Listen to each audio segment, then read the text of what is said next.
துயரம் வந்து திரைப்படமா மாறும் ஒழிய ஒருபொழுதும் நம்முடைய துயரம் வந்து அரசியலாக மாறி அது ஒரு விடுதலைக்கான ஒரு காலத்தை நோக்கி செல்வதற்கான ஒரு பாதையை அது அமைக்காது. ஆனா ஆவணப்படங்களால் அதுக்கான வாய்ப்புகள் அதிகமா இருக்குதுன்னு நான் நம்புறேன்.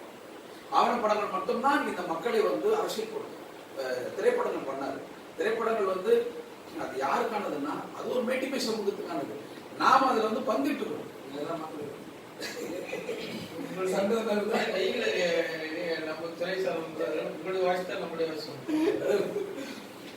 இதுதான் எங்க உண்மை. அப்போ ஆவணப்படத்தை பற்றியான சொன்னார். ரெண்டு பேருமே சொன்னது வந்து உண்மையே ரொம்ப மதிப்புக்குரியவர்களாக ரெண்டு பேரும் உண்மையும் ஆவணப்படங்களை கொடுத்து ஒரு மிகப்பெரிய ஒரு கவனத்தை கொண்டு போக வேண்டிய தேவை இருக்குது.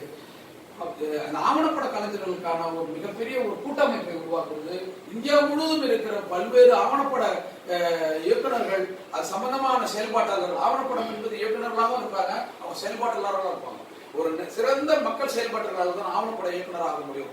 சிறந்த ஆவணப்பட இயக்குனர் மக்கள் செயல்பாட்டாளராக இருப்பாங்க. அது எல்லாரும் அப்ப வந்து 24 மணி நேரம் அது ஆய்வோடு தொடரும். ஆவணப்படம் என்பது 24 மணி நேரம் ஆய்வோடு தொடரக்கூடியது, உண்மையை நோக்கி செல்லக்கூடியது.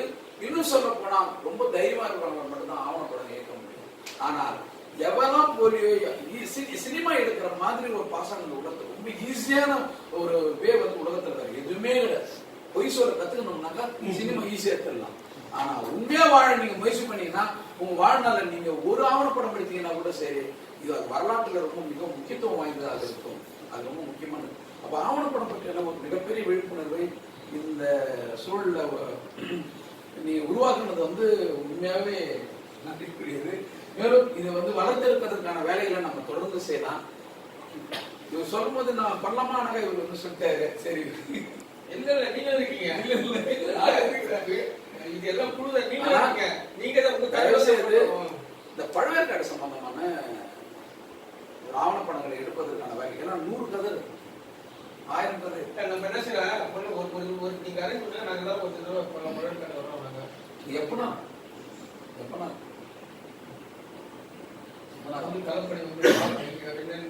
ஒரு ஸ்டேட்மெண்ட் பண்ண அந்த ஜனங்க கிட்ட அந்த ஸ்டேட்மெண்ட் ஒரு மிகப்பெரிய ஆவணம்.